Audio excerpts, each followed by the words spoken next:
of my favorites, and I haven't done it in some time. It was brought up by one of my staff and looking back through the old archives and finding one.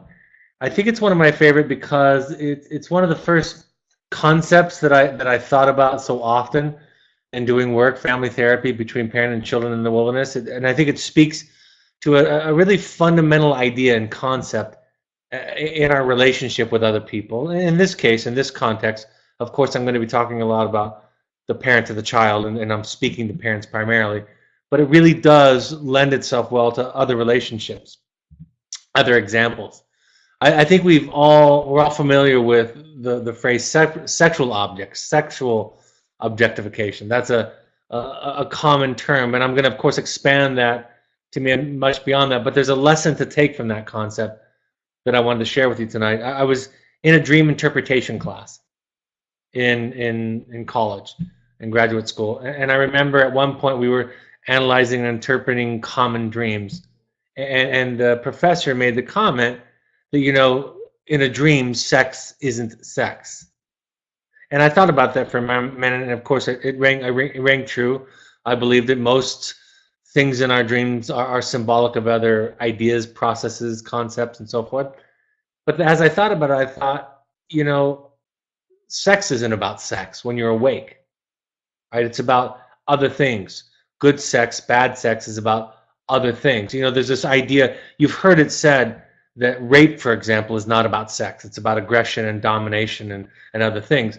But in a way that's not all accurate, because we would be more accurate to say that rape is the ultimate of bad sex, where one person is treating another person without feeling, without respect, without empathy, without understanding, without reciprocity, in a powerless position. And yes, there's anger and rage and control in it, but we're all in that continuum, right? We've all had situations in our lives, whether it be around money or around sex or around even parenting, where we fail to see the other. We fail to have empathy. We fail to spend time listening and being concerned about them. Of course, in the sexual relationship between partners, the more shared it is, the less power is there, the better it is, right? In fact, in intimacy and relationships, there is an idea that where there is power present, intimacy is compromised. And that's a fascinating idea when you think about the parent and child relationship, because inherently there's a hierarchy in parenting, right? This is not a democracy. Of course, as your children grow up and as they age over time, they're given more and more freedom, but it's not a democracy. So it's important for us to understand the implications of power in a relationship and power in a relationship with a child. I'm going to talk about that a lot tonight because I think there's a misuse of power, right? I think that there are times, for example, and I'll get to this, when parents assess the anger of the child to mean that something's wrong with them, when it could just be that they're angry, right? Anger at a parent is not a valid measure of an individual's mental health. In fact, it might be a measure of their depth of feeling, some kind of justified emotional reaction, an assessment of how powerless they feel, so forth and so on. So we can borrow that idea of sexual objectification and what we know about it in popular culture, and we can expand on it to understand what objectification means more fully in non-sexual relationships. To objectify someone is to treat them like a thing, right? Without feeling. And that is to say that we don't sense their feeling, we're not sensitive to it, we don't have an empathic response to it, to another person's feeling. We treat them as if they are a rock. Many people, a lot of us, are so compromised by our empathic antenna that we're overwhelmed by it, right? That we are at times compromised because we're taking in too much. And there's no differentiation. And as I say in my book, where there is no differentiation, no separation, there still is a loss of the other.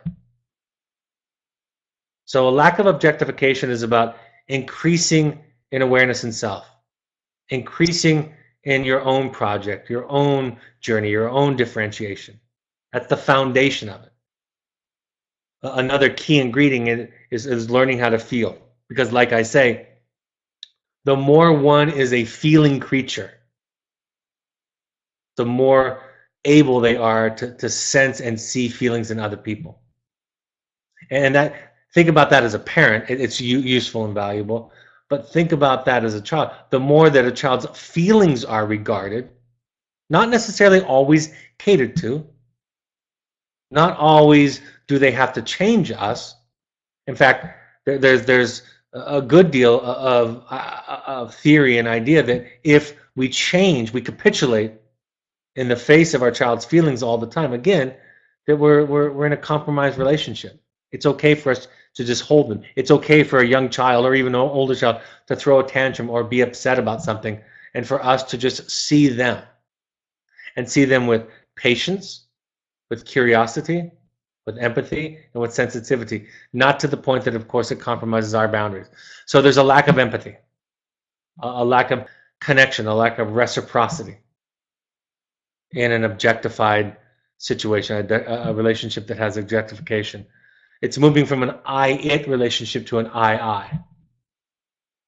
You know, I see you essentially. It's hard to escape this idea that I see you essentially as a similar animal to me, right? You look the same, 2 eyes in the front, 2 ears on the side. So you must be somewhat like me, somewhere in the range of what I am. And so, to the extent that, again, I can have my own awareness of self, develop an authentic self, you know, do battle with the false self to get rid of and let go of that and become more authentic, the more I can regard you, the more I can see you in the process. So our vision increases, our hearing increases, our sensitivity increases, our empathy increases. Somebody that treats others like an object has very little remorse. And it's a simple idea, right? If I'm hurting a feelingless thing, a rock, you know, imagine taking a crowbar to a rock. If I'm hitting a rock, I have no remorse about it because the rock has no feelings. So they essentially see other people as non-feeling creatures. And I'll talk about the development of it because there's some really, really cool take-home ideas in the development of objectification. And you know, we talk about it at the extreme end of somebody that's a predator or abusive or violent. We talk about that extreme end. But we can also talk about it at the very mild and everyday end of things, and the way that we do this to our children. Manipulation, control, and it's a power-based relationship. And again, it's not unusual or extreme when we think about the everyday examples. I'm going to describe a cycle, the way that it develops. And again, remember that this principle applies to extreme examples of violent criminals, but also applies to us as everyday parents. And there's wisdom that we can take from those extreme examples that can inform us in our everyday experiences. So for somebody to become somebody who objectifies people, this is the process. They experience some kind of hurt, some kind of pain. To cope with it, they learn to escape it, to not feel. This can be done in all sorts of ways, right? Through self-medication, through disassociation, right? It can be an intellectual process that doesn't require taking chemicals. It can be cutting on yourself. It can be, you know, developing depression, to not feel, to dampen it, all of those things. So one learns not to feel. And like I said earlier, one sees others as essentially the same kind of creatures themselves. So if I don't hurt, then you don't hurt. If I don't feel, then you don't feel. And so then I am not hurting anybody else. I'm not in touch with that part of my own humanity, so I can't see that humanity in somebody else. And so when we do treatment with people that are on that extreme end, the antisocial end, and you know, teenagers are not, none of the teenagers that we deal with are on that extreme end, but you know, they approach some of these ways. The solution isn't to lecture them about guilt, to teach them necessarily about empathy. See how you make other people feel. The doorway in to that person is, how are you feeling? And when one learns to feel, it has a universal application to all feeling creatures. So when you're treating antisocial people, when you're treating non-empathic, people, narcissists. When you're treating them, you're teaching them how to feel. And that really is, isn't it, the core, a core tenet of all therapy is learning how to feel, tolerate feeling, be with one's feelings. The expressing of one's feelings, which happens in a lot of therapies, is just an operationalized, right? It's how we learn to feel, is by expressing it. It's not intuitive or satisfying, right? We want people to feel guilty for what they've done to other people, whether it be the extreme examples that I described, or our teenagers or young adults who have hurt us or hurt the family. We want them to see the impact on other people. But due to shame, due to the barrier, the defense, walking in that particular door can oftentimes have the effect that they become more and more walled off to it, right? It's too overwhelming for me to do that to begin with. So you start off with questions like, how did you feel this morning? How did you feel when you got that letter? How did you feel when you got your first fire? How did you feel when so-and-so was rude to you earlier? How did you feel in our last session, right? You're just teaching them how to feel, teaching them how to fish, as it were, rather than giving them the answers, the fish, so to speak. So that's the process. It looks like this. Hurt, developmentally speaking, hurt, a series of hurt, a trauma, a persistent experience in childhood where the feelings of the child weren't noticed, seen, held, valued, right?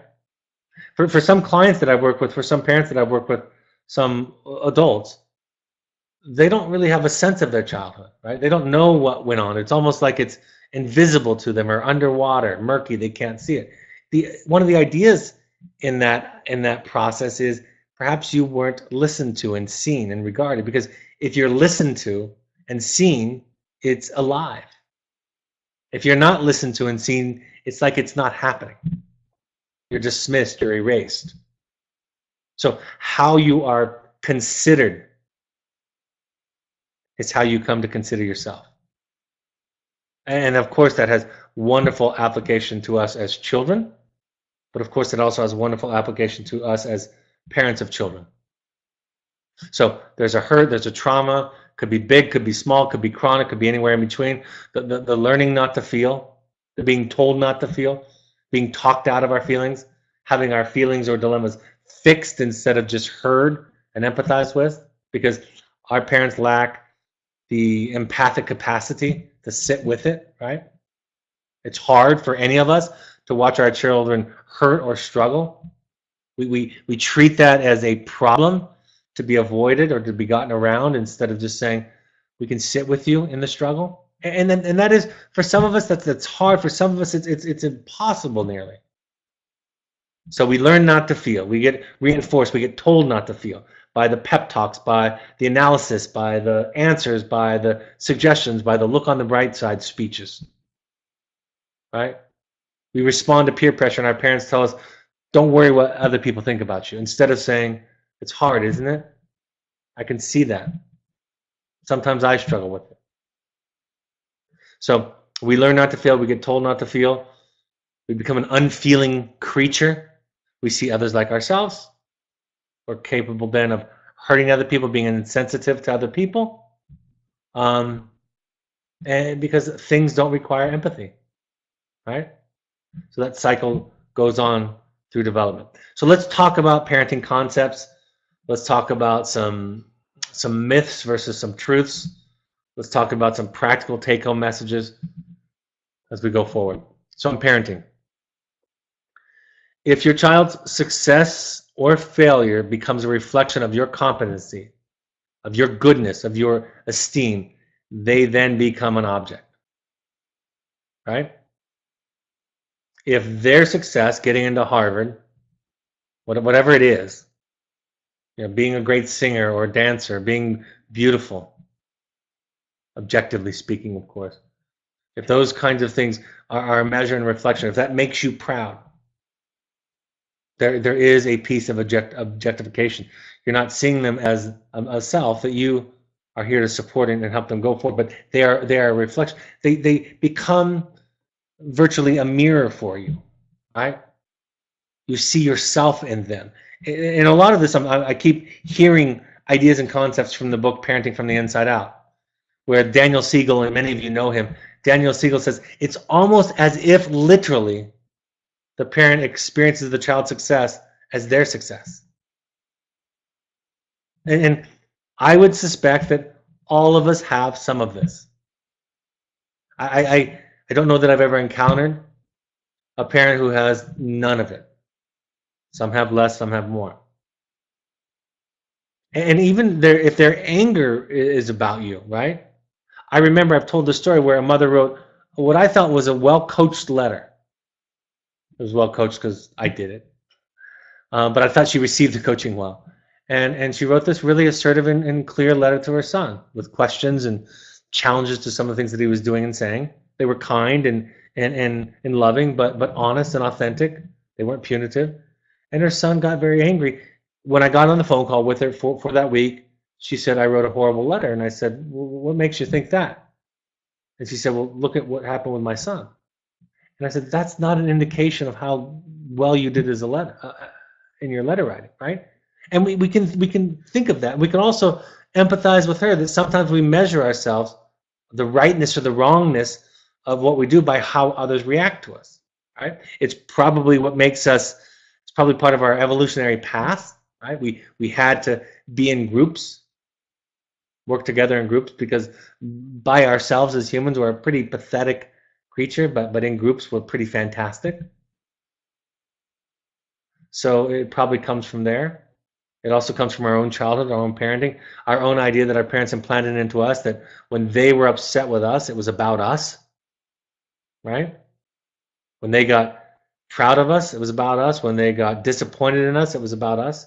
When they were angry or frustrated or worried or anxious about us, it was towards us, it was about us, and it wasn't. Not necessarily. That was them. So their successes and failures are your successes and failures. I talk about this idea from the book, The Narcissistic Dilemma.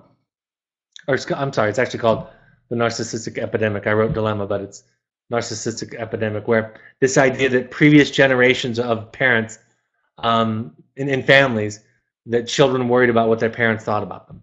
And in today's generations, it's kind of a cliche that parents worry what their children think about them.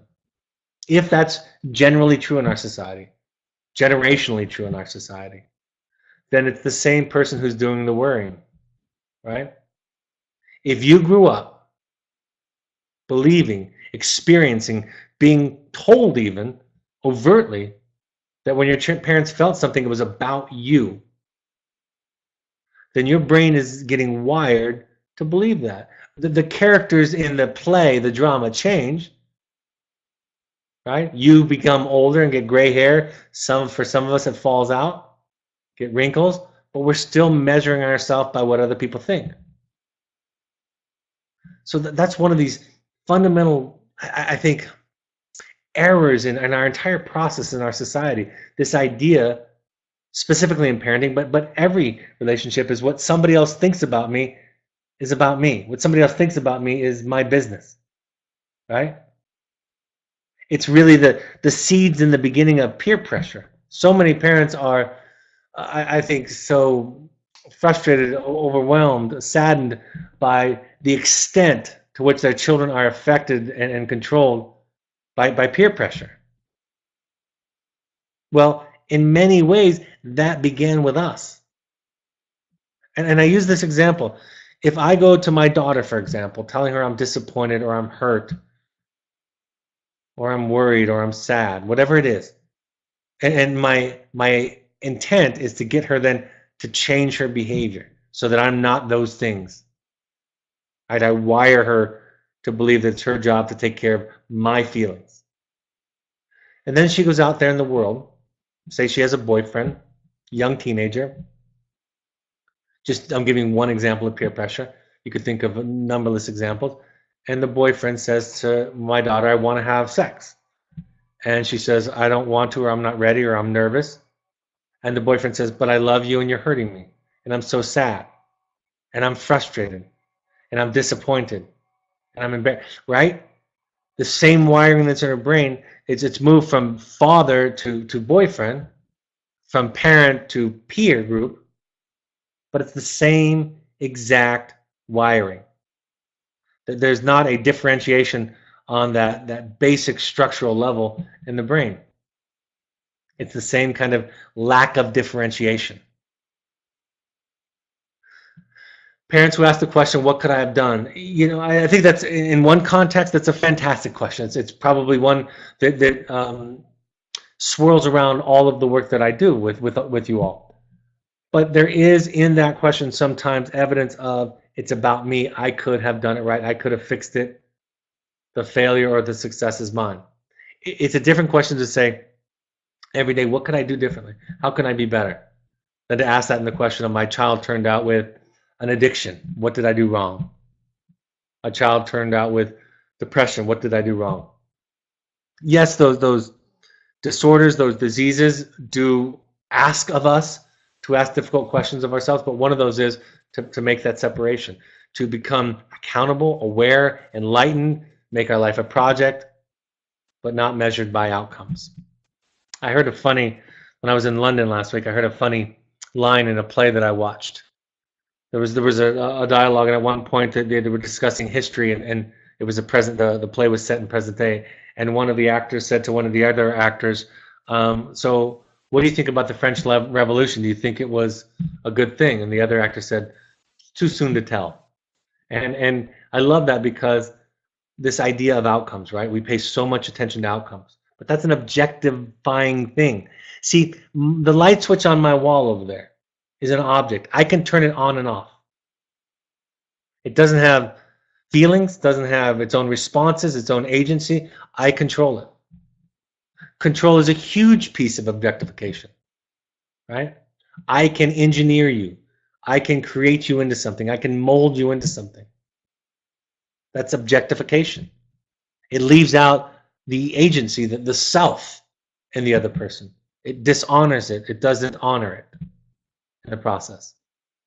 And outcomes are about that. The whole shift that we're trying to make in this process is moving from outcomes to self-awareness. So that's why the questions, what should I do in this situation, what should I do in that situation, are typically not, almost always not, the right question to ask. The right question to ask is, what is my truth? What do I feel? What do I want? What's my intention in this relationship? And what's the most effective way at acting in a way that's consistent with that truth? If my goal is long-term relationship, if my goal is to be in a healthy relationship, my goal is to model authenticity, to be authentic, then all of those questions get answered automatically in line with that. But I did all of that, parents will tell me, in a certain situation, or more generally in the raising of the child. Again, in that statement, it suggests that if I do A, it equals B. That's treating somebody like an object. We know, and you can imagine very easily the idea that children grow up to be wonderful, compassionate, amazing people. And some of them have really rough childhoods, maybe even abusive situations, but they become social workers and they dedicate their lives to saving the world. We can also imagine where people had good enough parenting and they end up making choices that hurt other people. So it's not a simple cause and effect relationship. We can talk about these dynamics. We can talk about contributions. We can talk about impact and influence, but to boil it down to cause and effect, to measure decisions in terms of outcomes, turns the other into an object. I was talking to a heroin addict several years ago in the field, and he was absolutely riddled with shame, right? Believed that he had ruined his family, that he was good for nothing, caused them all kinds of grief, told me how they were good people, and I came to know them, and they are good people. They have sincere hearts, they're loving, they work on themselves, they're open, they're humble, they're good people.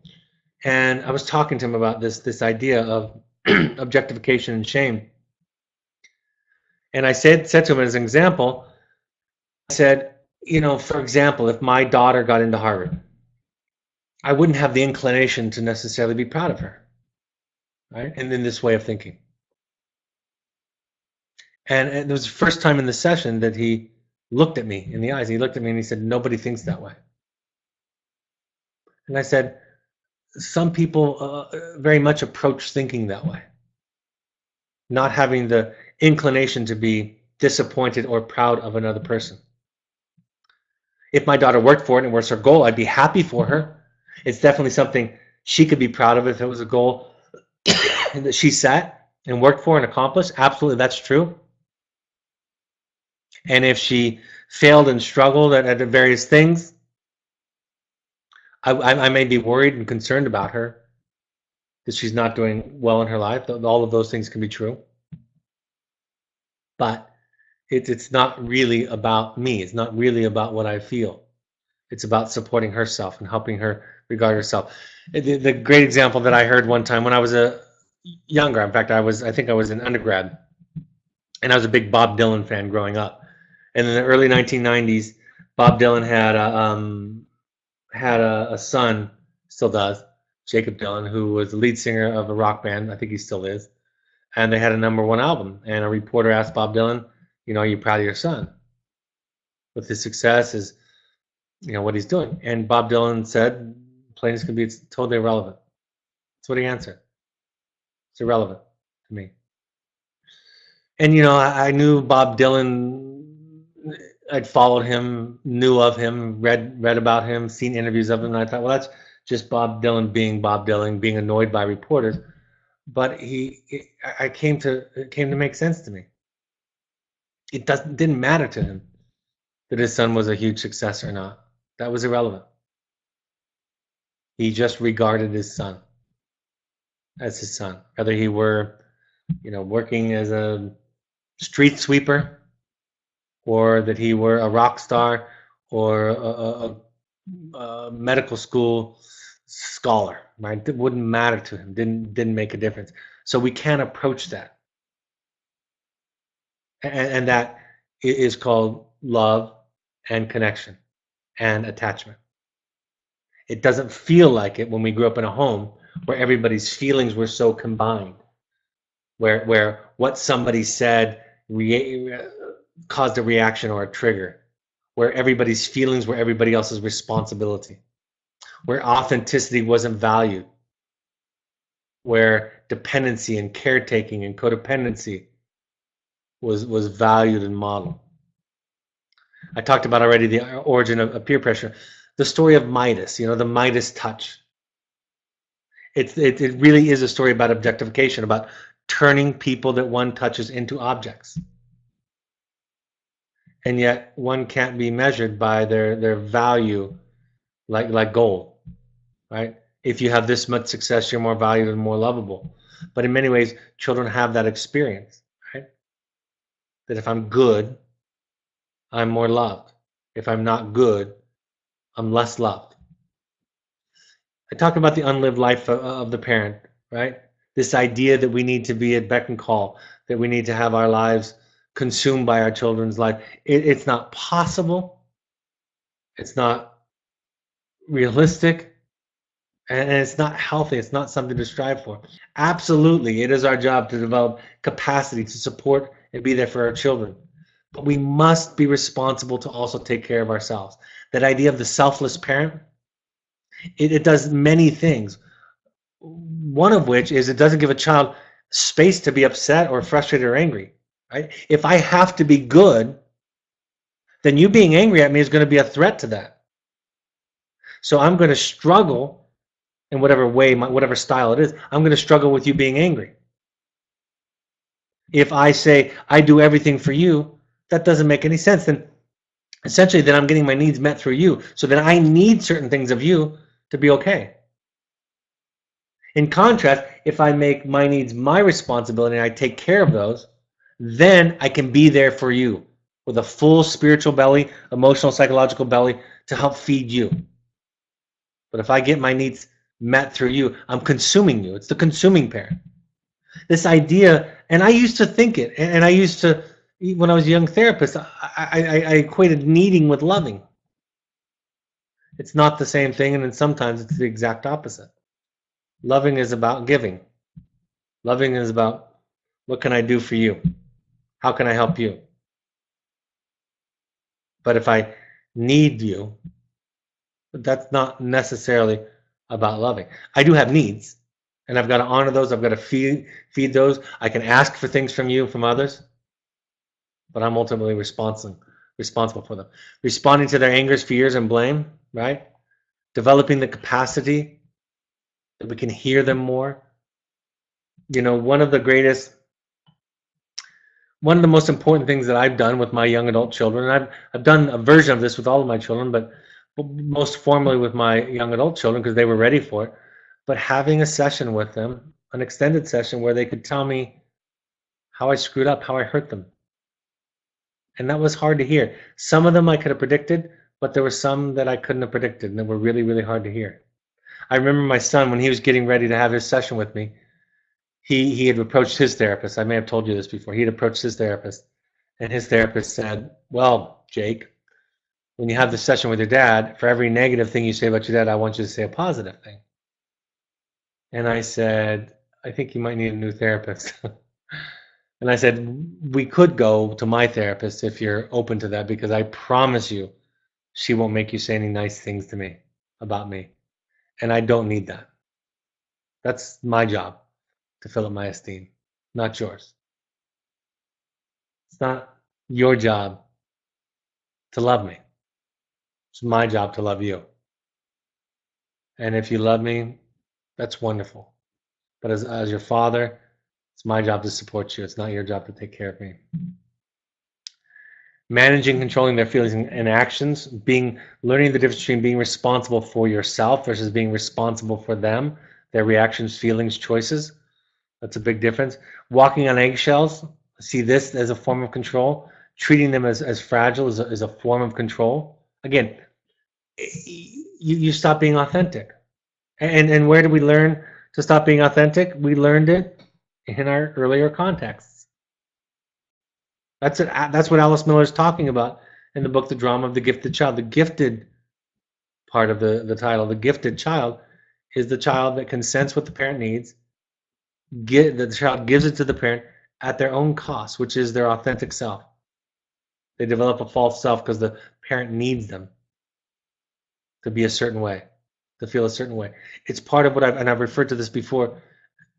I'm talking about a book from 1979 that is a landmark, what I believe is the most important book in child development in our generation, and then the movie Inside Out, the cartoon from Pixar, where the daughter is sad about moving from Minnesota, I think, to San Francisco. And when she's sad and upset and pouting, the father said, where did our good little girl go? In other words, if you're happy, you're good. If you're sad, you're bad. We talk about this with babies. A good baby. We use the phrase good baby. Well, he's a really good baby. And what do we mean by that? It means a baby that doesn't cry, that doesn't have needs, that isn't a burden, that is easy to soothe, right? From infancy, we teach people that what they feel, if it's unpleasant or a burden or causes us any kind of angst, it's bad. And we do this all throughout life. And so that's why this work is so counterintuitive. It's so heroic, because we're challenging just assumptions, unconscious lessons that were handed down to us. Taking on their work, their recovery, and becoming the engineer for their success, right? That if I see this when parents get to this point, they've been traumatized by their children's drug abuse, depression, suicidality, whatever it is. I've seen them come to this point and they're like, okay, I'm going to use all of my resources. I'm successful in my professional life.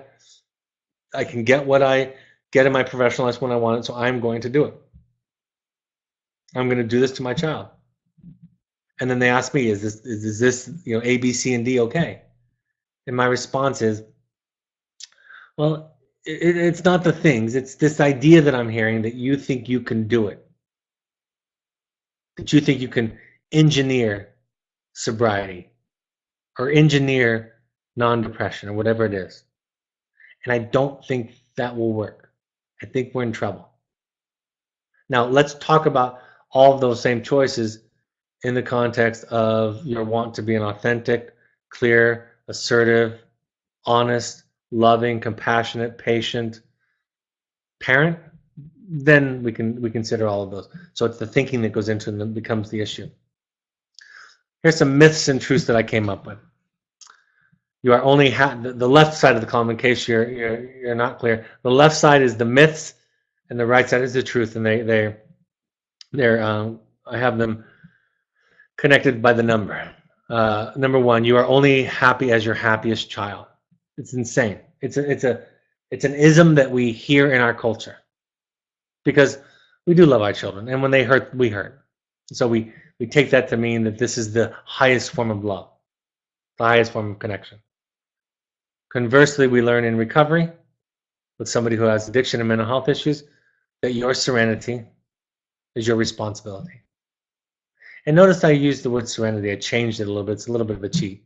Because yes, if your child is hurting significantly, it's going to hurt. It's going to be hard to be, not going to be happy for you. Nobody is. But being responsible for your well-being, your sense of well-being, is yours.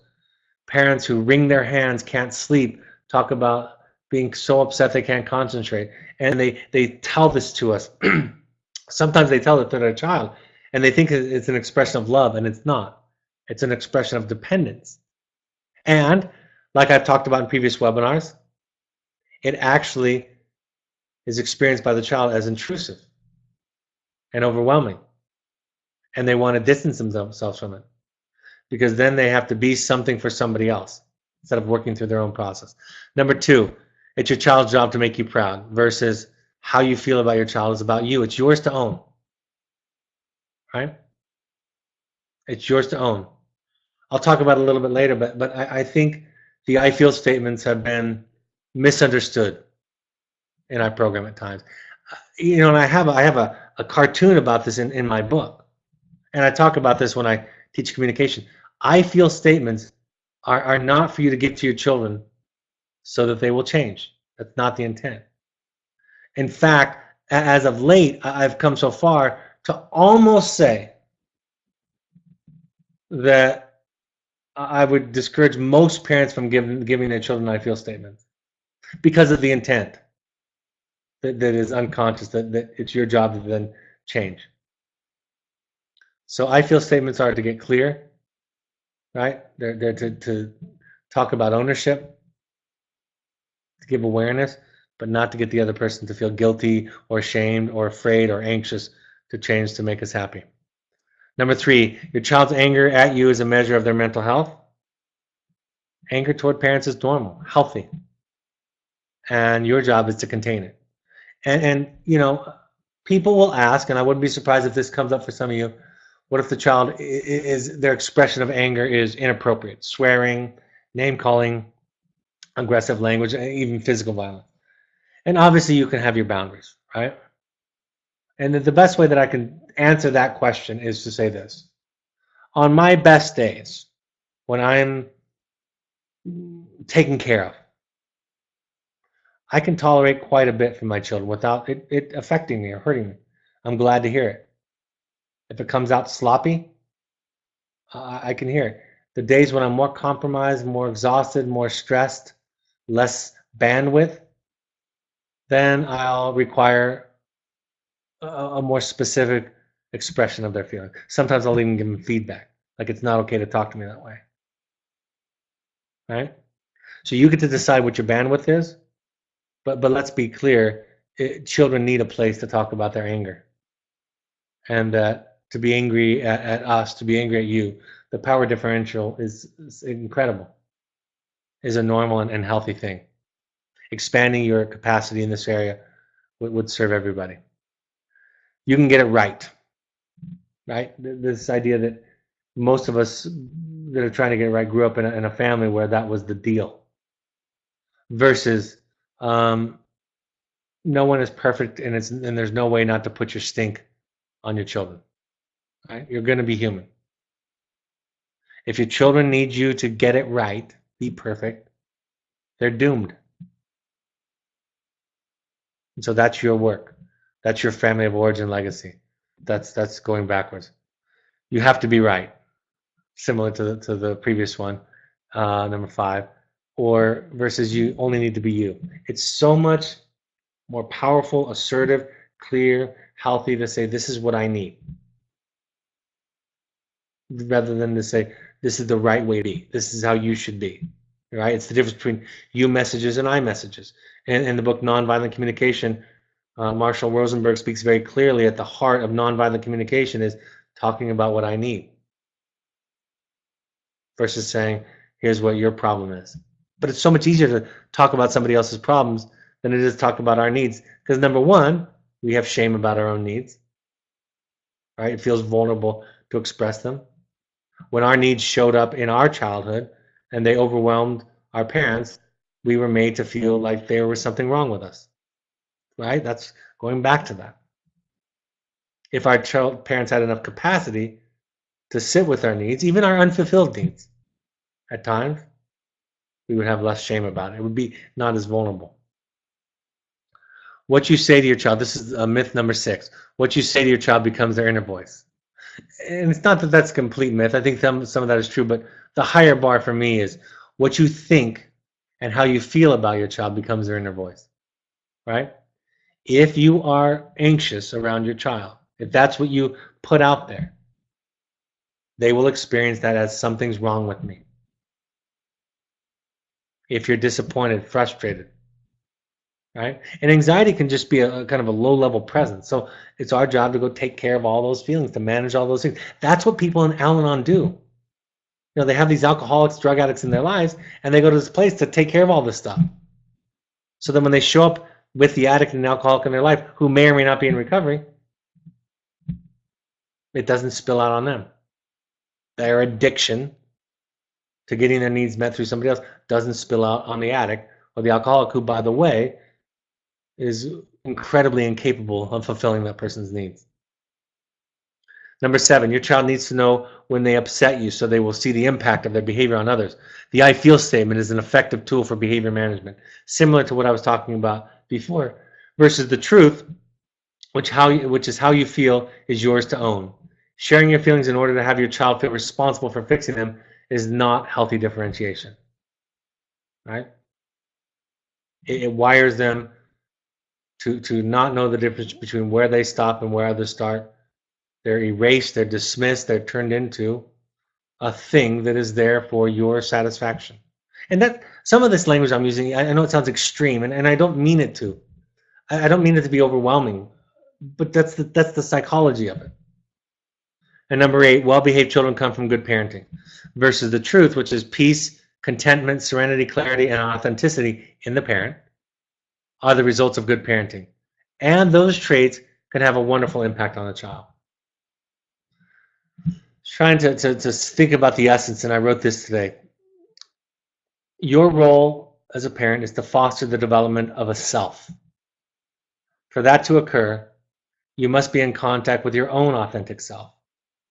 This goes beyond problem solving or getting it right, and it regards your child's feelings and their inner world as subjects that require your focus, attention, and respect. They are not here for you and for your needs, but it's the other way around. This requires that you take care of yourself and do not leave it up to others, especially your children. Right? They're the least capable, and as we learned from Alice Miller's work, they will be willing to develop a false self, to sacrifice the authentic, the real self, in order to take care of you. And that's a tragedy. It's a sadness. And it leaves them compromised for further relationships. It's as simple as that. So the take home, learn to listen, to hear them. Model feeling, model taking care of yourself, right? Have a hobby that's not them. Have a place where you go to get fulfilled. Don't make that their job. Try to listen without judgment, right? For a therapist, we take it into the idea of being pragmatic. It's not that stealing is bad in a psychological sense. It's that it's evidence of some issues, right? Doesn't work. Something's broken in there that we need to look at. Without trying to fix it. Like Daniel Siegel says, a parent can provide healthy attachment from their child when their child expresses feelings and the parent doesn't feel the need to fix it. Without teaching them so much. There's so much of the work that I do is not about giving you better lectures. All this stuff is for you. In fact, rarely repeat any of this to your children unless you're repeating it to say, this is what I learned about me. But most of what I teach is the greater capacity to listen, to hear them, to listen and hear yourself, to explore your own childhood, to make sense out of it, to develop an authentic self so that you can be present and see and respond to and hold their authentic selves. And learn to do this listening, this empathy, this capacity without sacrificing your limits, your boundaries, your consequences. You still have the right to take care of yourself. You're not God. You don't have unlimited capacity. And because you don't have unlimited capacity, your children will have to learn to respond to an other themselves. They'll have to learn how to deal with frustration tolerance and delay of gratification and other people. Learn and practice the skills, the communication, the bachelors of communication that I talk about on the communication webinar, that I talk about in my book. You know, where your children are equal, you get to make decisions in your home, in your life when they're under 18. And that way, at the end of the day, you're the parent. That's not an equal thing. You're informed by their questions, by their feelings, by their needs. You're informed by that, but you make the decisions. And that way, there is not an equality. It's not a democracy, right? We don't get to have candy for breakfast because you want it. But where you all are equal is your feelings, right? That their feelings are as valid as yours. And really, they think the same thing a lot of the times about your feelings that you think about theirs, which is they're blaming, right? They don't understand it. They're misinformed. Their thinking is all screwed up. What does the reacting to another's emotions teach? Responsibility. You know, if we can learn, I was talking to a client today, in fact, they might even be on here. I was talking to a client today where they said that in a certain situation, if they had spoken their truth to a friend, that wouldn't go well. And we talked about that for a little bit because that's a sign that the relationship is compromised, right?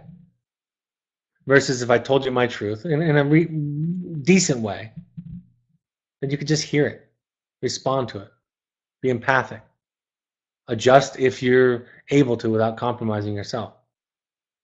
You know, or does the reaction where we cut off or we fight or we become devastated by or defensive about, you know, is that fusion?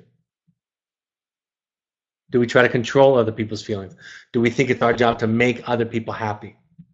Or that when other people are sad, it's our responsibility? Natural and logical consequences, boundaries instead of coercion, right? Don't use the emotional field to control or modify behavior. Use boundaries. And lastly, of course, do your own work. I wanted to share this, and I asked for permission. Shared it on social media. A parent shared this with me today, something they'd shared in one of their parent groups. And she writes, in the book, The Drama of the Gifted Child, Alice Miller writes, experience has taught us that there's only one enduring weapon in our struggle against mental illness, the emotional discovery of the truth about the unique history of our childhood. When I feel helpless as a parent, or I feel as if everyone else around me has it all figured out, I tend to say to my therapist, my manual for life got lost in the mail. Last week, she said to me, there is a handbook and a parenting manual inside of you. It's your experience of your childhood, and we need to keep looking back and making sense of it. If we don't end up processing things that happened in the past, we end up repeating patterns in our family and reliving our childhood experiences, reactions through our kids, and our kids will provoke an even bigger reaction from us of how intense it is to parent them. You might say, what good will looking back do? I believe we must look back in order to go forward. As scary as it seems, it's liberating. All right. Happy to take on any questions. What's the difference between being supportive and holding them accountable? For example, an overdrawn checking account and quit their job because of anxiety. That is a great, great, great question. And unfortunately, it's one that can only be answered through a series of other questions to you in therapy, really. Like, what is your intent, right? The strange thing, if it comes from a place of control, you can never get it right. If it comes from authenticity, from all those positive traits, authenticity, support, love, not the dependent kind of love, but healthy love, then you will never get it wrong. So the difference is the intent. If it comes from control, from guilt, from shame, from fear, the difference is stepping off a curb because of guilt, fear, anxiety, control is wrong. Stepping off of a curb because you're being authentic,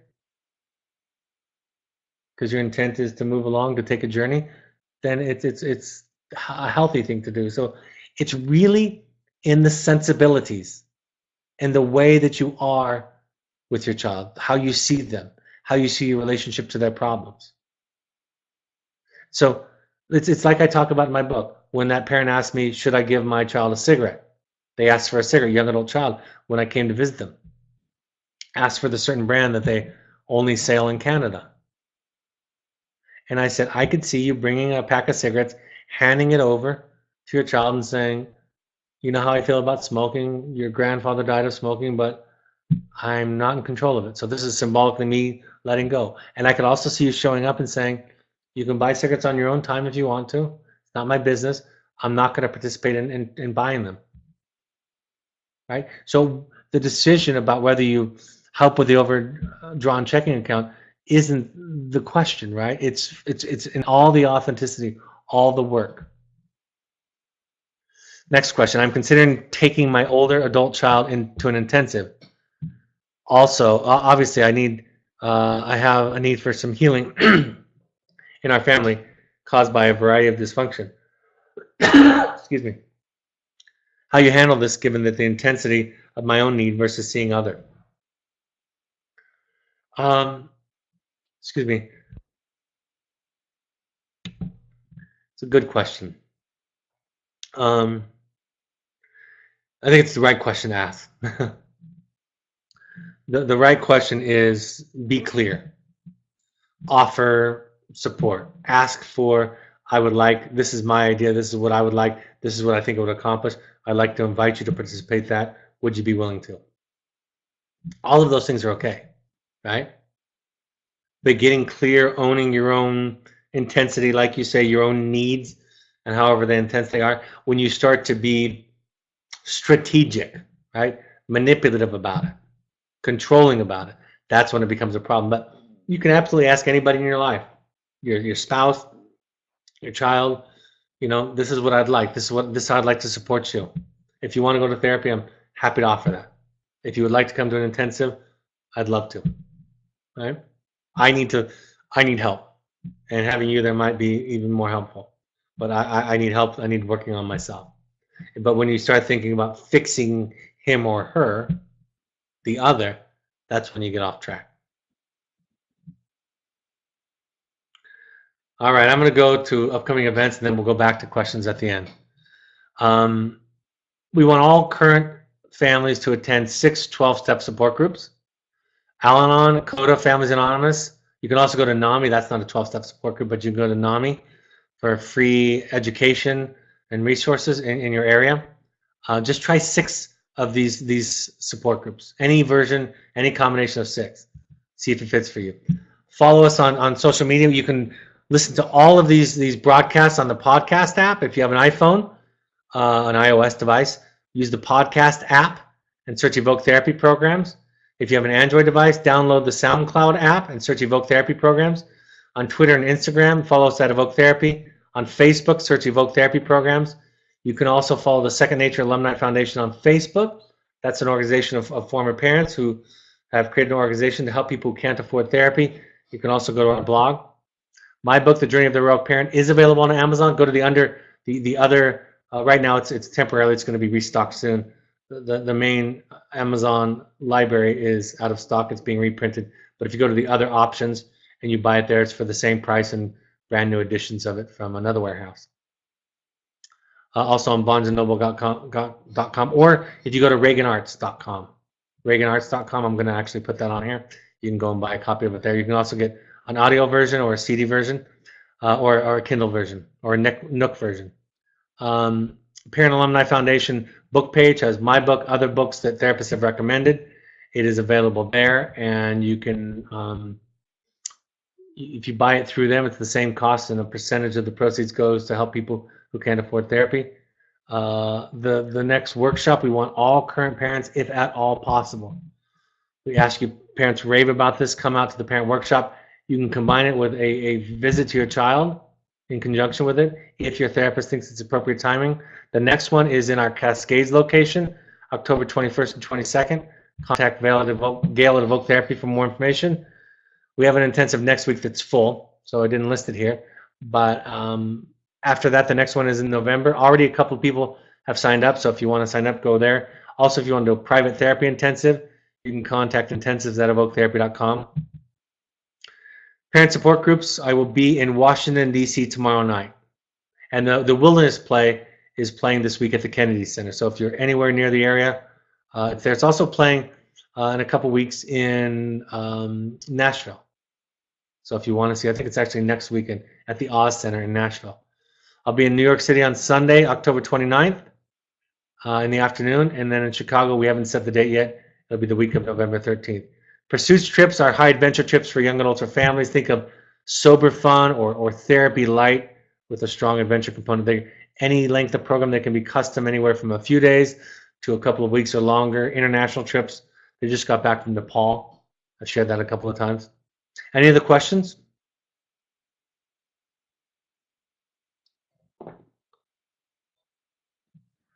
Parent writes, how can I learn to be authentic when I've been controlling and manipulative? Well, what I would say is get in line. You know, you're not, that's all of our work. See, the new Star Wars is going to come out.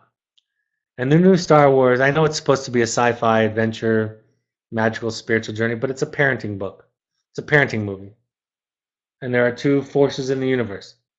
There's the dark side, which is fueled by fear, which leads to control.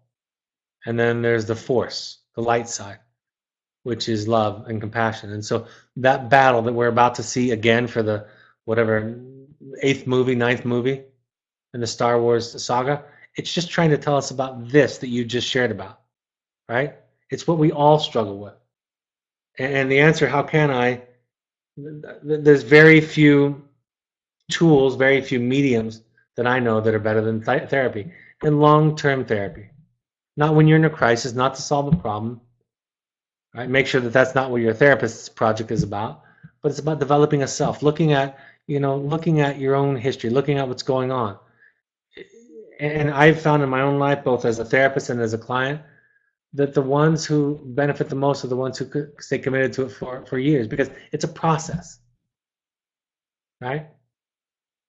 It's a way of being. I was talking to my daughter today about a friend that could use therapy, and my daughter said everybody could use therapy. Everybody could benefit from therapy. So you do it in therapy. You do it by showing up here. You do it by attending webinars. And for those of you who might be new, if any of this sounds crazy, just stick with it a little while. It'll start to make sense after a while. All right, folks, time to wrap up. Next webinar will be Monday at the 16th at 7 p.m. Mountain Time. I'll be talking about divorce, blended family, single parenting, and co-parenting. Have a great week. See some of you tomorrow night in Washington, D.C. Hope some of you get a chance to see the play in D.C. this week or in Nashville next week. Take care. Have a great time, and I'll talk to you on Monday. Bye-bye.